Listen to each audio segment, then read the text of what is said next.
Okay. Boker Tov, Shavua Tov. Welcome to the last shiur of Tafshin Pei Gimel. And next week is Rosh Hashanah, so you won't have a shiur. And then there will be a shiur, Be'ezrat Hashem, on the Sunday after Shabbat. I can't remember. Is it Erev Yom Kippur already? Yeah, it's Monday. Yeah. Monday is Yom Kippur. Yeah. So I guess there won't be a shiur. So if it's Erev Yom Kippur, then there will be no shiur. They say about Rabbi Akiva that there were only 2 days a year that he would close the study hall.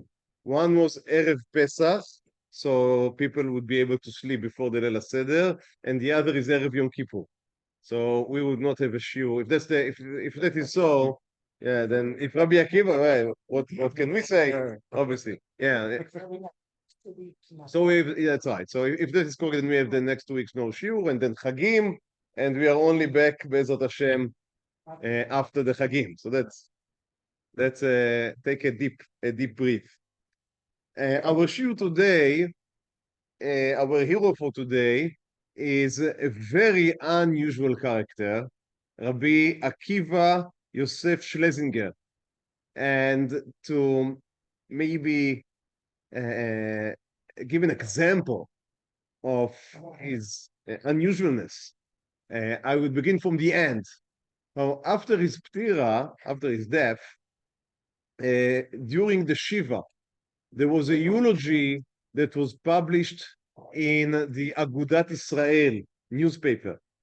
And in the eulogy, they said that he met with Herzl, and he was impressed by the Zionist program, and that he was active in the Zionist settlement of Petach Tikva, and was to this effect.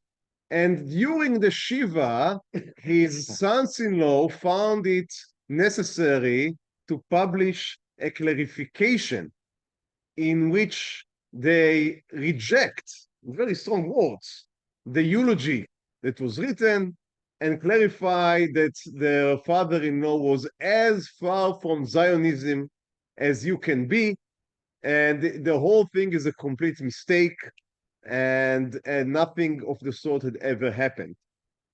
So if you can have such an argument about a person 2 days after his ptira, that means that he didn't fit any drawer. And I think that's maybe the most important thing that we can say as the first sentence of our shiur and at the end of our shiur. We are very used to put people in neat drawers and boxes. So someone is a Zionist, and he's a Haredi, and he is a Neturi Karta, and he is a liberal, and he is reform, etc., etc. And Rabbi Akiva Yosef Schlesinger just wouldn't fit to any one of these neat boxes. He was not only his own drawer, he was his own closet, if you want. And Professor Yaakov Katz was a very known history professor here in Israel. So he once wrote that Rabbi Akiva Yosef Schlesinger is the only person that can be identified as both the spiritual father of religious Zionism and the spiritual father of Neturi Karta. The same person. And it's so interesting. And you have a settlement after his name called Bnei Aish. Maybe some of you, it's near Gadera. Bnei Aish. Aish is Akiva Yosef Schlesinger. And there is, as a matter of fact, there is a song by one of the Lehakot Tzva'ayot. The Lehakot Tzva'ayot, help me here. Yes. The bands of the military, but of Tzahal. So a Tzahal band. So a granddaughter of his was a singer on one of these military bands. You just understand. And so she was responsible for the writing of a song about him and its performance. And most of his children and offspring are not only part and parcel, they are leaders of the Neturi Karta in Yerushalayim. So that's the type of person we are speaking here about. So it's very important to understand it. It's very difficult. I had a whole evening when about 10 years ago, some of his archive was donated to the National Library here in Israel, Sifriya Leumit. And so they had an evening in his memory. And there were 3 or 4 speakers, each one holding a very specific position regarding, can you see him as a Zionist? Can't you see him as a Zionist? Was he a national? Wasn't he a national? Extremely interesting, and all the facts are known. There is no dispute about the facts. It's only about how to read them. So extremely interesting. And I thought that in the situation we are here in Israel now, I think we need these type of people who go beyond known boundaries. And B, there is a very interesting story about him and Rosh Hashanah on Shabbat, which also I thought would be interesting to share as we enter the last week of the year. Yes, yeah. So Bezot Hashem would speak about that. So let's, after beginning from the end, let's now roll the cassette back to the beginning and speak about his birth. So Akiva Yosef Schlesinger was born in Pressburg, a very known Hungarian city, a Jewish Hungarian city. That was where the big yeshiva of the Chatam Sofer was located, in Pressburg. In 1837, his father was a Rosh Yeshiva and a direct student of the Chatam Sofer. The Chatam Sofer was in the Brit of Akiva Yosef Schlesinger, and as he was standing there, that's how the story goes, came the sad announcement that Rabbi Akiva Iger passed away. Now, Rabbi Akiva Iger was the father-in-law of the Chatam Sofer. So the Chatam Sofer, as the father, was a direct student of him, can they name the baby after Rabbi Akiva Iger? And, you know, when the Chatam Sofer asks you to name your son after Rabbi Akiva Iger, I guess you do not say no. So he only added the name Yosef, but he called him Akiva Yosef Schlesinger. So that's how he came to know. And that's, in itself, this story is an origin story that tells a lot about who are we going to meet. So he landed in Pressburg. The Chatam Sofer passed also a few years later. And when this child grew up and went to learn in the big yeshiva of Pressburg, the Rav, the Rosh Yeshiva, was the son of the Chatam Sofer, known as the Ktav Sofer.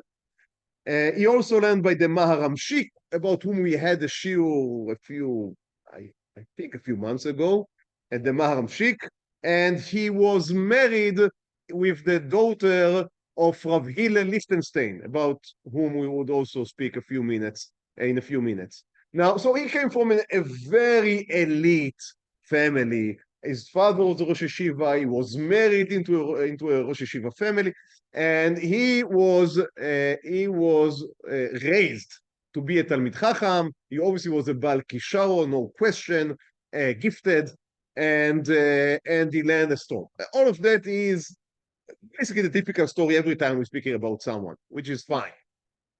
Now, I want to give some background about the situation, the Jewish state in Hungary of the time.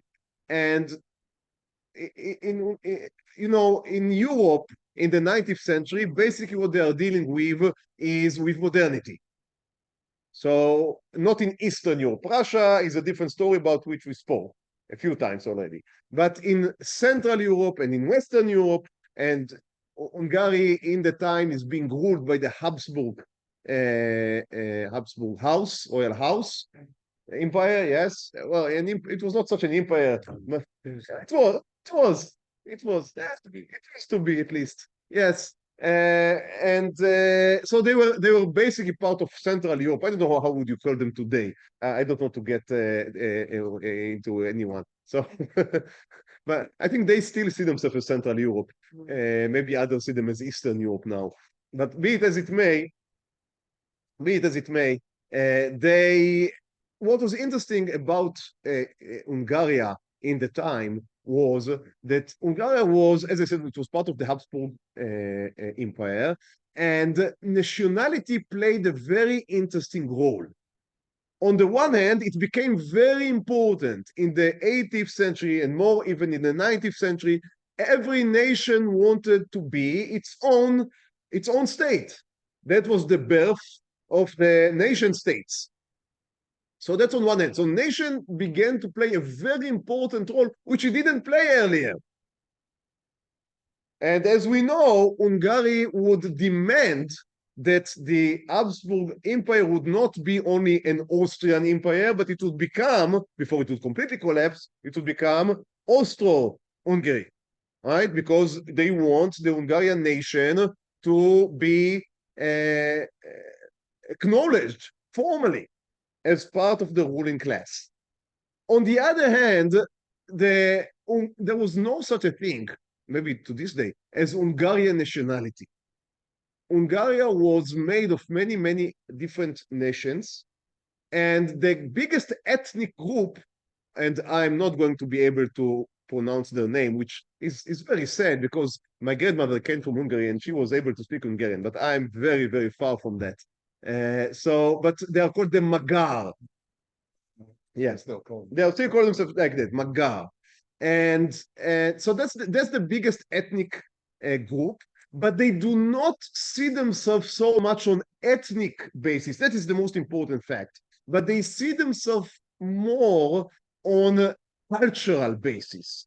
If you would like, it's somewhat similar, it's not really similar, but it's somewhat similar to the situation in France or maybe even more in the United States. So in France, at least in idea, I don't know if it really works that way, but if you would come to out of France and you would say, I completely identify myself with the French culture, then it doesn't matter where do you come from. If you come tomorrow to the United States, again, at least in principle, and you say, I completely identify with the values of the United States, you are part of the nation. There is no ethnic condition. Now, human beings doesn't work like that. So it's not completely as clear cut, but at least in principle, that's the idea. And the Magyar also saw themselves that way. So one of their most important poets, for example, which again I won't be able to pronounce his name, but his father was Slovak and his mother was something else. I can't remember, Czech or something. But he became identified with the Magyar culture and he wrote in their language. So they accepted him as their national poet. So that's the type of, again, nationality that ruled. Now, why it is important for our matter? Because in places like Russia, you can want that the Jews would become Russian. The Russians did want them to Russify themselves, but they knew that in order to do so, they have to completely abandon their Jewish ways. But in places like United States or France after the revolution, or Hungary for that matter, there was this idea of the non-Jews and also of some of the Jews that really you can become a Magyar of a Jewish religion, because the religion was not such an important part in the identification of these Magyar people. Now, we know of this type of movements in Germany, right, in which the reform, that's what basically what they were trying to do. We are Germans whose religion is, their faith is, they didn't even call it Jewish, they would say Mosaic. Yes, Mosaic, because that's, now the reason was because in Germany, ethnicity and religion were very important parts of the identity. So there it was a dream. We know it was a pipe dream that they would be able to become part of the German nation, but they would just have a Jewish religion. The German never really accepted that.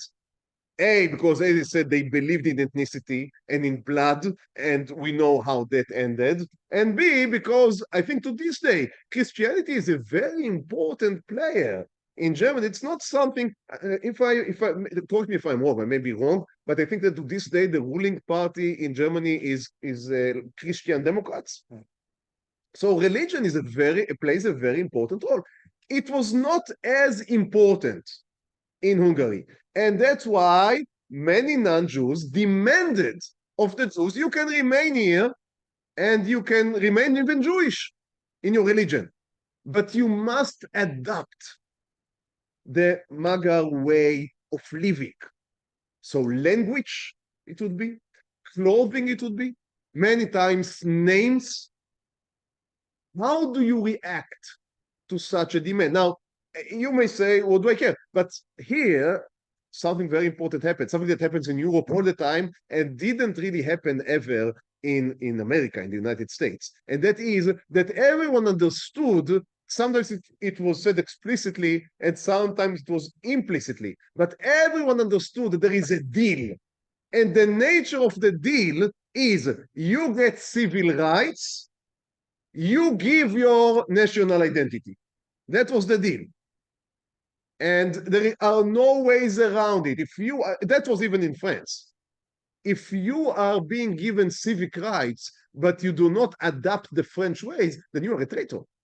Because you were given the privileges that the French Empire or Republic or whatever it was during the years can give, and you are not integrating. So with differences, the same can be said about Austro-Hungary, but to our purposes right now, about Hungary. Now, what would be the reaction? So there was a big part, it's difficult to assess percentage, but there was a big part called the neologues, which basically were similar to the reform movement in Germany, more conservative with small c. But basically that was their direction, which we are accepting. It's a good deal, and we are taking the deal. These were the neologues. But if we speak now, there were many Jews that just become unaffiliated. That also happened. But if we speak about orthodoxy, we can split the orthodoxy reaction to three main camps. One was what we would call today the modern Orthodox. It was not the name back then, but just to give us, again, neat boxes and categories. So the modern Orthodox, led by Rav Azrael Ilzheimer, with his seminar for Rabbanim. The modern Orthodox said, yes, we can accept the good, reject the bad, we can keep national identity, we would not lose our Jewish, not only religious identity, but also national identity, but that doesn't mean that we cannot speak Hungarian, that doesn't mean that we cannot read Hungarian literature.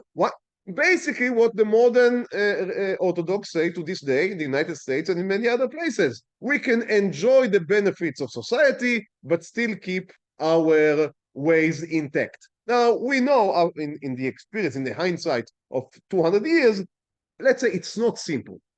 I am not saying it's impossible, but it is difficult. So that was one way. The other way was what we would call today the Central Orthodox. This was led by the son of the Khatam Sofer, this Katav Sofer, and they were like, again, I'm putting into a completely anachronistic what I'm saying now. But just think about, let's say, maybe Haredim, but not very ideological or ardent.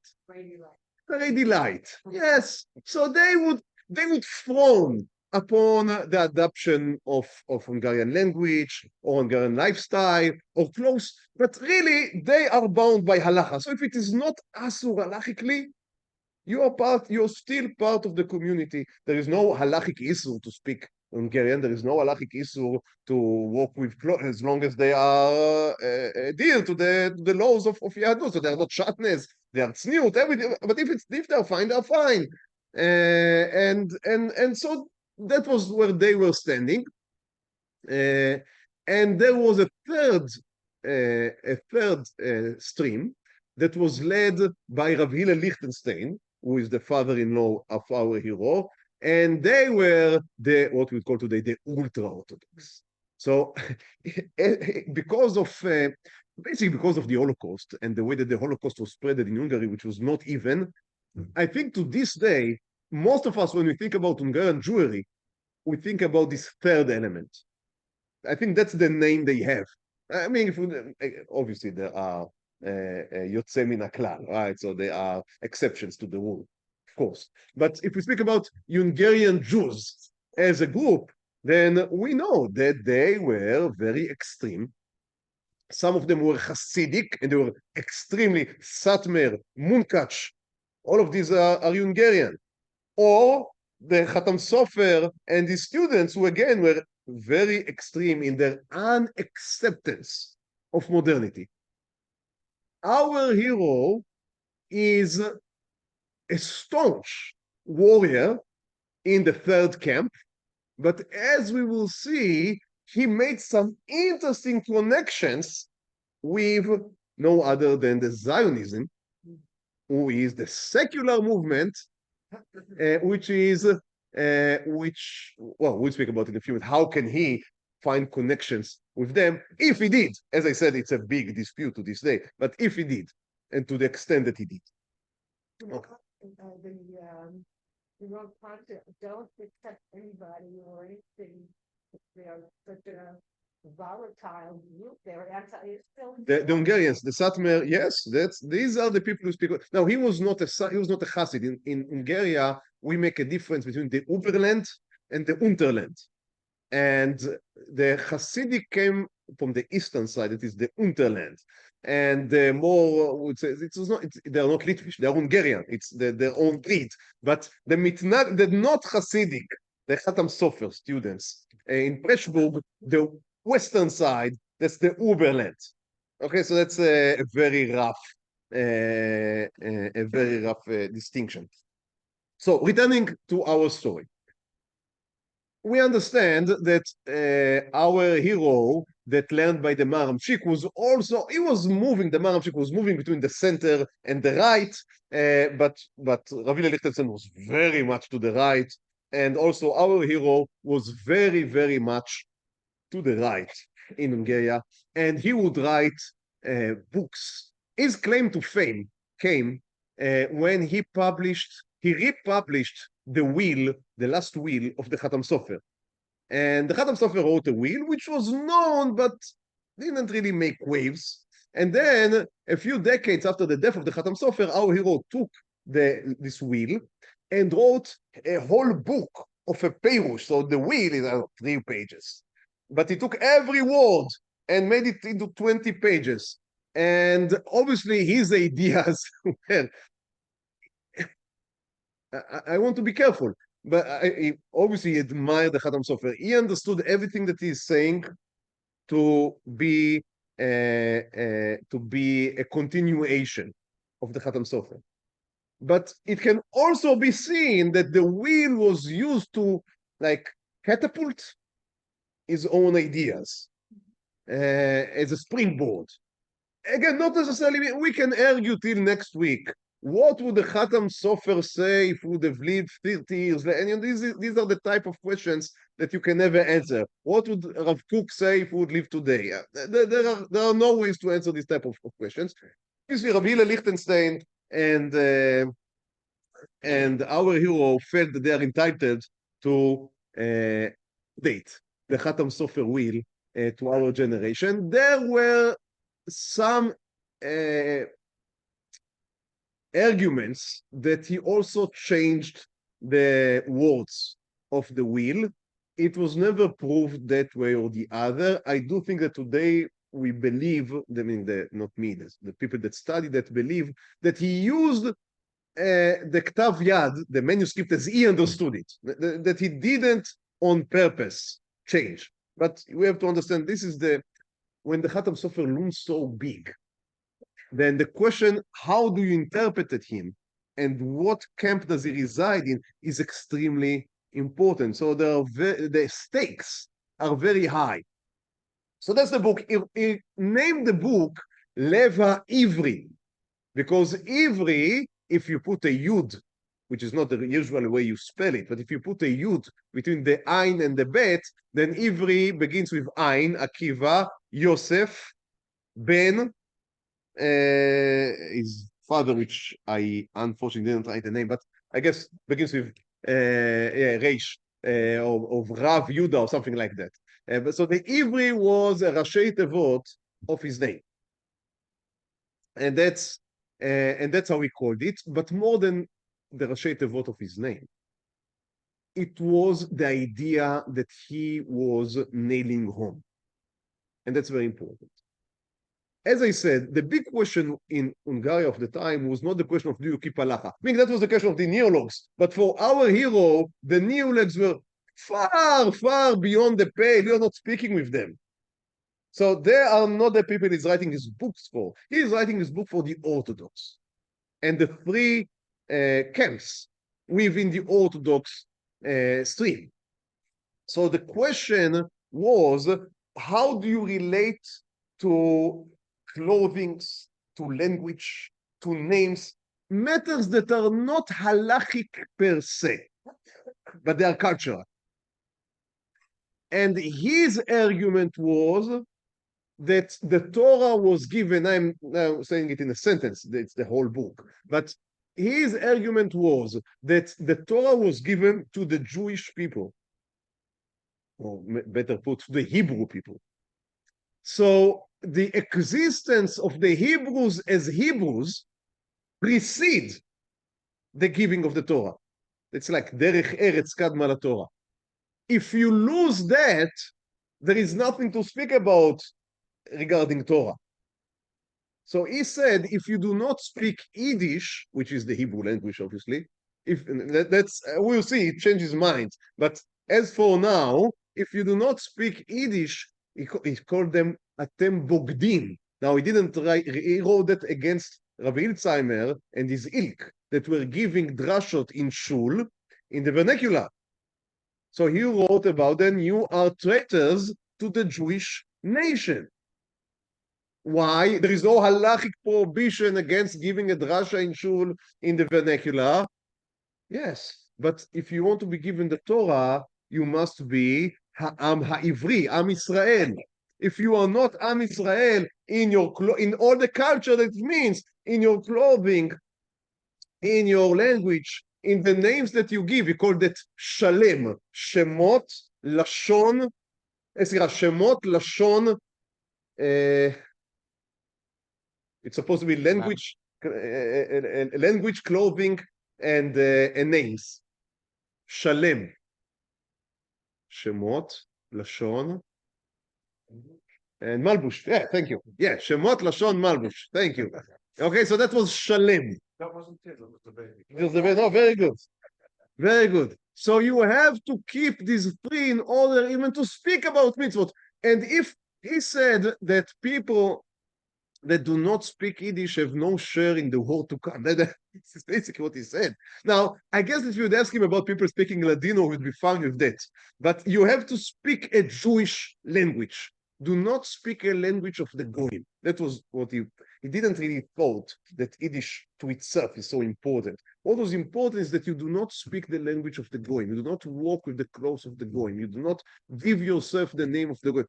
And that was extremely important to the extent and even in his own camp, some rabbis told him, you have to calm down because you are too extreme. If someone is giving a drasha in the vernacular, maybe we are against it, but you cannot say that the whole shul can stop keeping mitzvot because they are outside of the pale, which is basically what he said.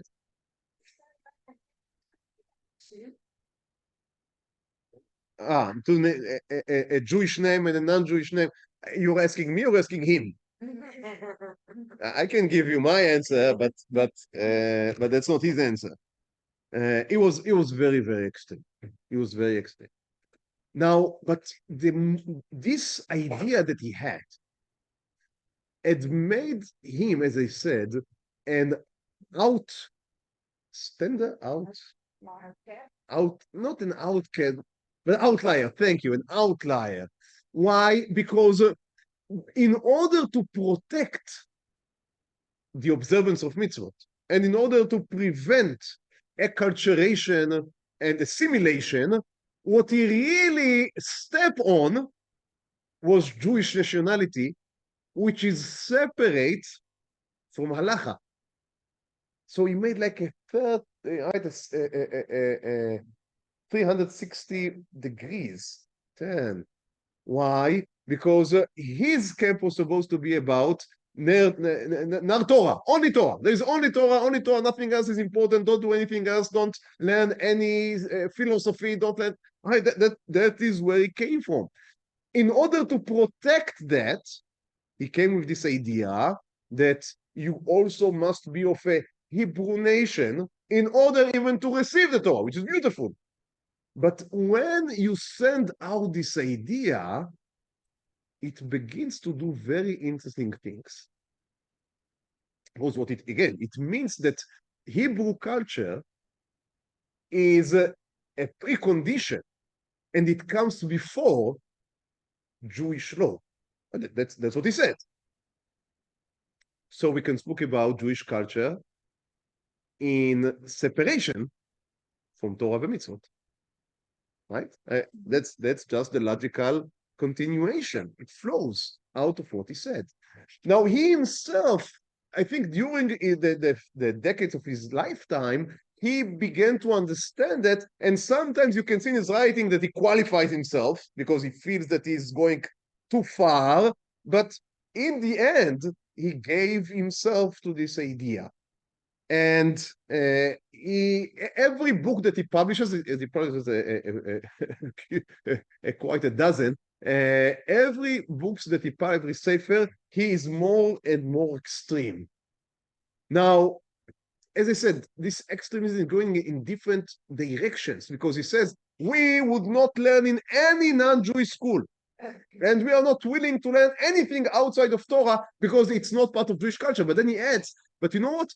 If they would teach us, or if we would learn chokhmot, right, external wisdom, in Hebrew, then yes, I'm willing to accept it. So that's, you understand. That's, again, that's an outline, but that is why it is difficult to put him in a box. Because he's as extreme right as you get, but then suddenly he appears from the other side, the other side of the universe, telling you, yes, you know what? You can have like a high school, a yeshiva high school, if it would be in Hebrew. And he is in 1870, so that it makes him 33.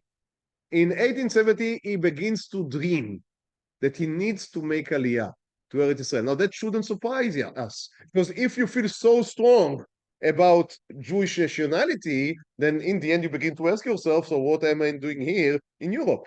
I'm supposed to be in the fatherland. And he begins to dream. His father-in-law tries to stop him, and other rabbis also. Now, these are for...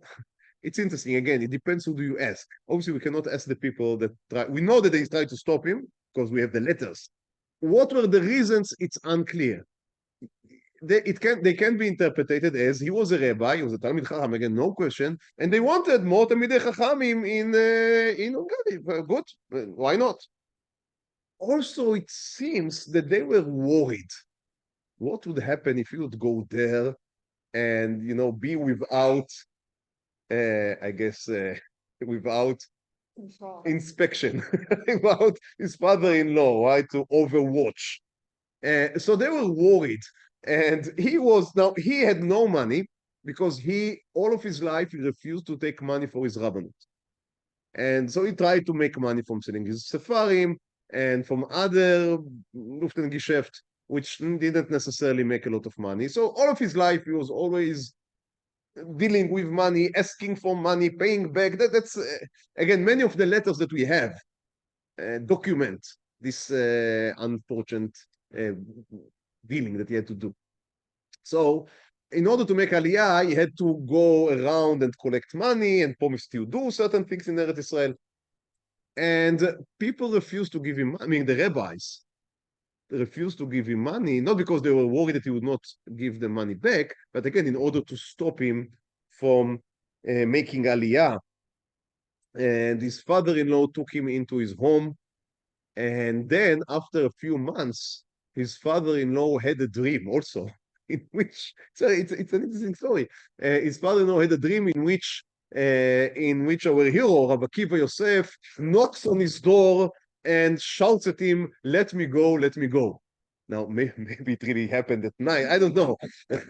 I don't know. But the end result is that Rabbi Akiva Yosef, in Av of Taf Reish Lamed, which is, as I said, 1870, is making Aliyah to Eretz Israel, and he comes to Yerushalayim and begin to do his magic there. Children, Yes, yes. they don't, they want to take kids away. I don't know. I don't know. Again, it's all speculation. You know, each one must speak for me. Yeah. Why are you leaving? Take my grandson. So he comes there and he immediately gets into fights with basically all the rabbis in Yerushalayim because they were not extreme enough in his position. Now, the rabbis of Yerushalayim were very extreme. Don't make any mistakes. But he was an Hungarian. I mean, for him, every change from what we have done in the last generation is it's a picklsuit. It's a picklsuit. And also, he was not happy with the koilel and the money of donation because they said he was opposed to getting paid for Torah learning. Now, you can have people sometimes that oppose getting paid for Torah learning, so they do not get paid for Torah learning. But his personality was such that if he was opposed to something, he would let everyone know that he is opposed. Now, you do not win many friends by telling them that they are corrupted in getting money donations for Torah learning. So he was not liked, and people were writing back home to Europe, stop sending him money, he's only doing here problems. Now, he to himself didn't see the money that he gets as donations. He saw that as money that is being paid in order to do the good work that he's doing. And so it became very, very tense. And then he began to publish new Sfarim.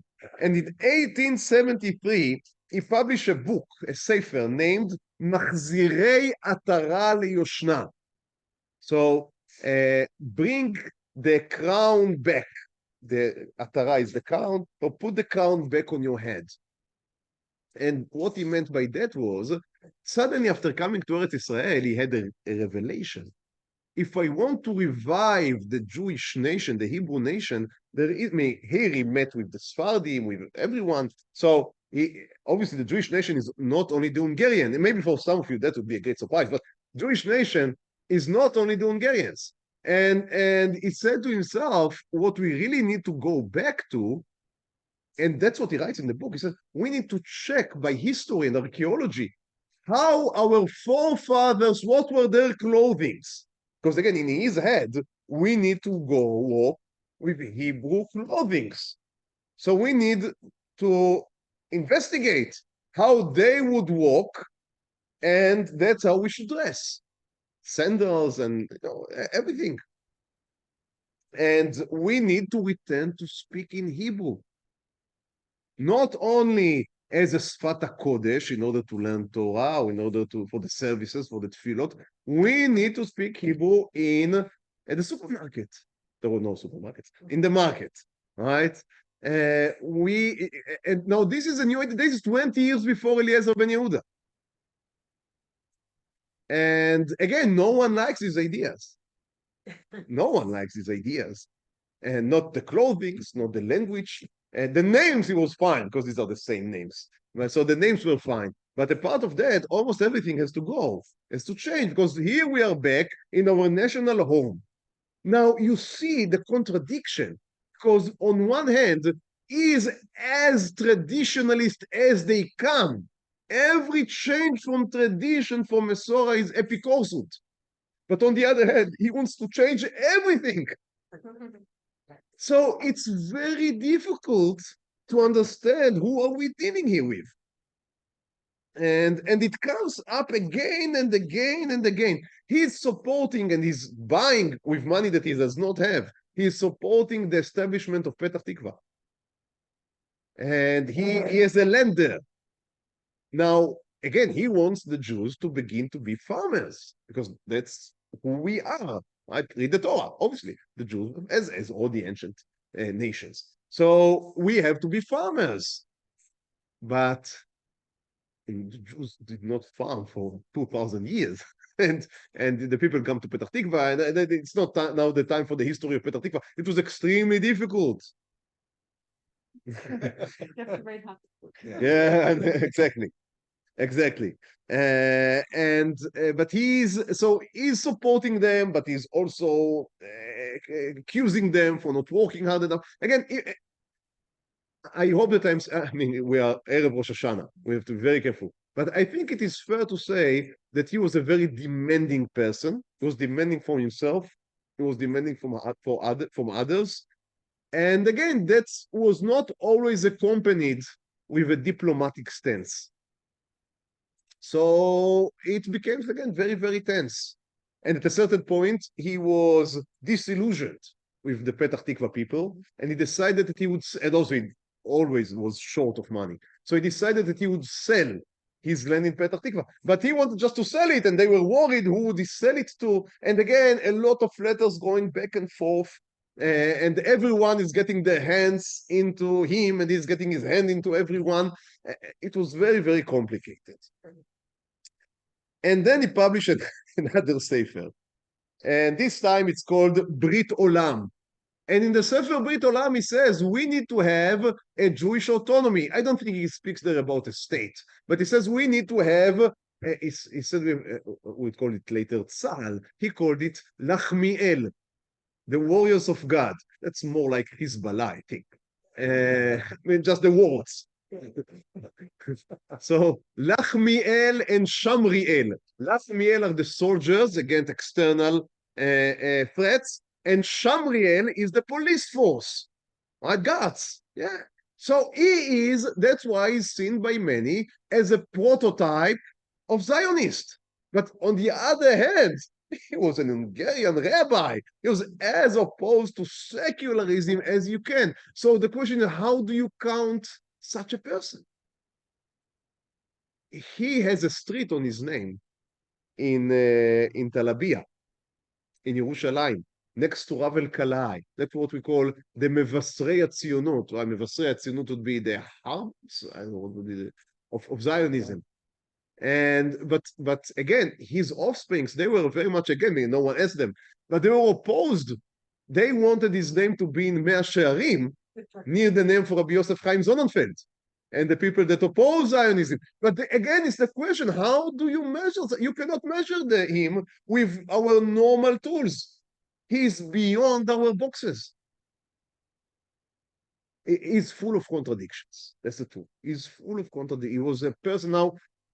Many of our great rabbis were like that.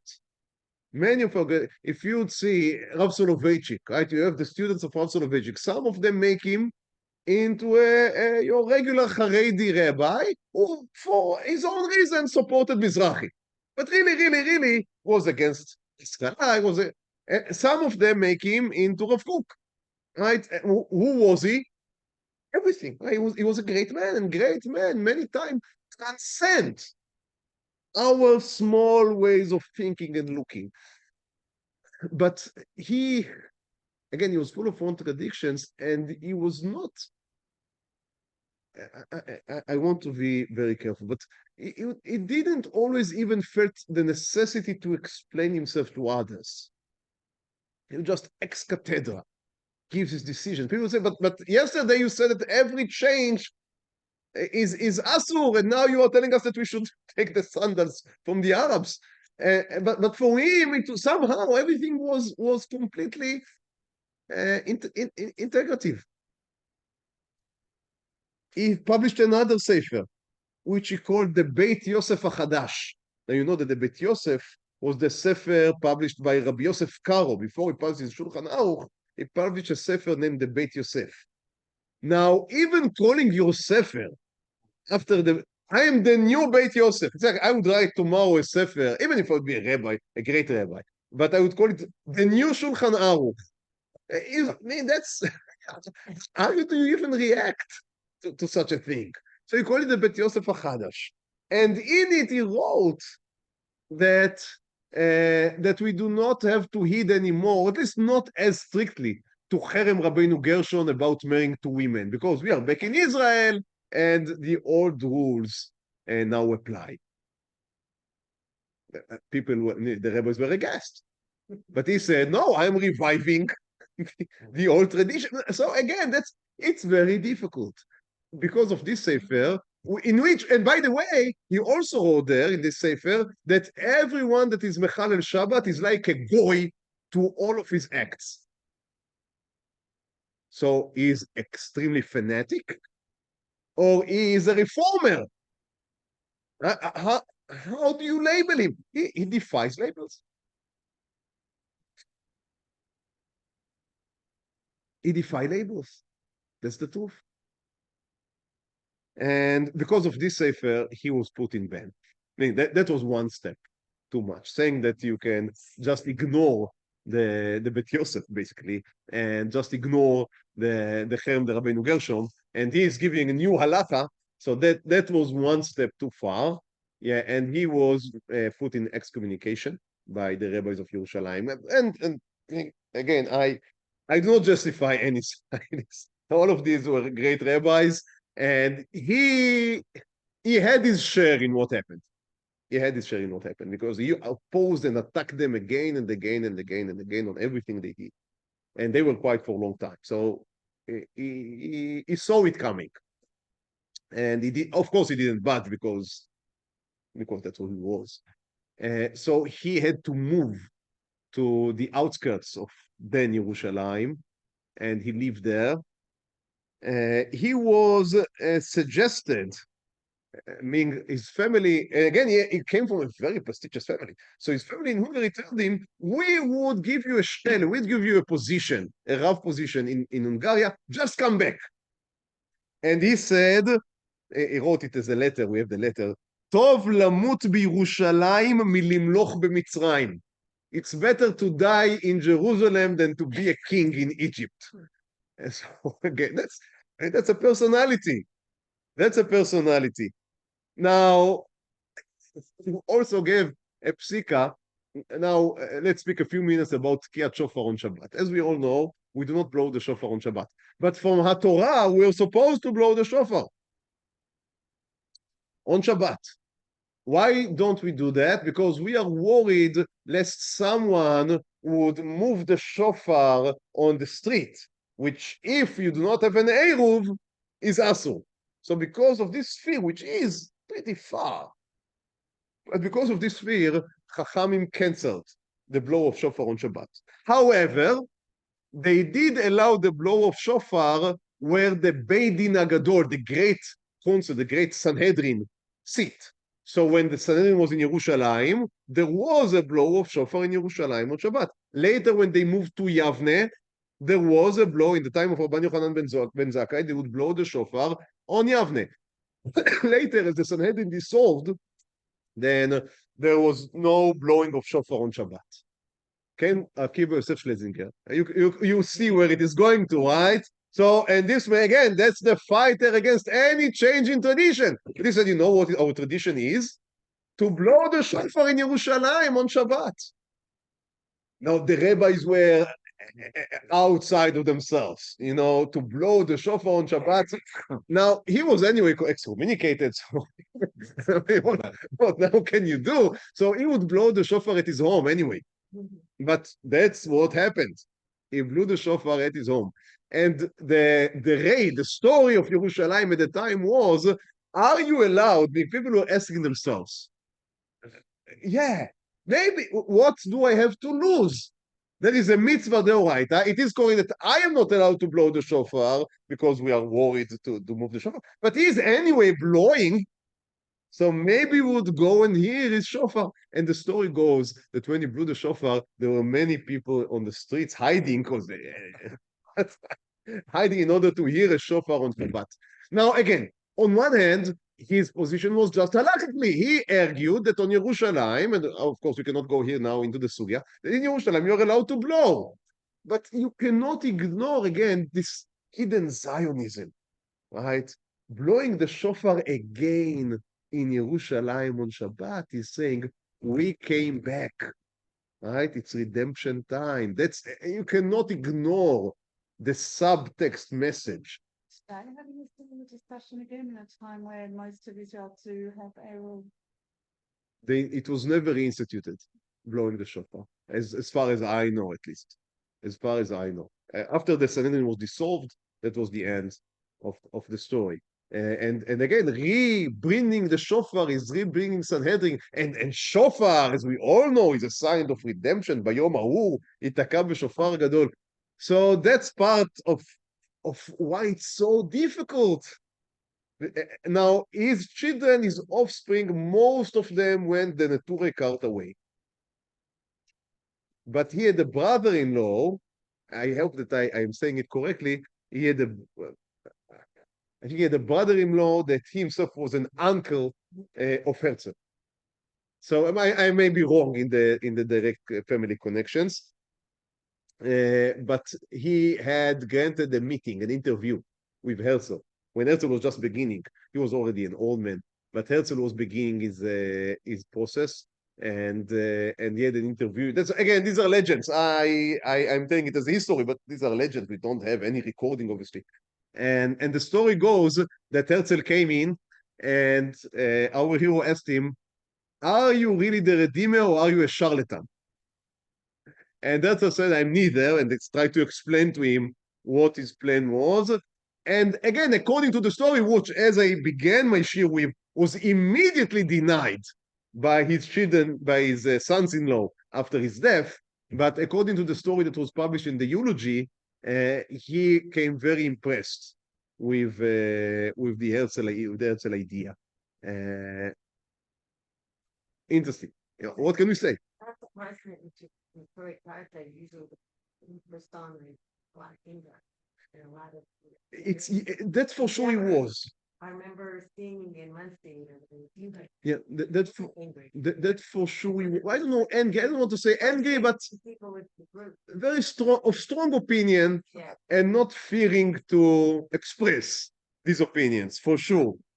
He passed away after a few years. I should say that after a few years, I don't think that he surrendered his halachic opinions regarding the blowing of shofar on Shabbat and regarding the marrying of a second woman, but he didn't speak about it again, and he didn't republish the Sefer, and the rabbis of you, and he also stopped his war against the Chalukah, the Koilels, and it seems that the rabbis of Yerushalayim were happy to make things quiet and right again, and he was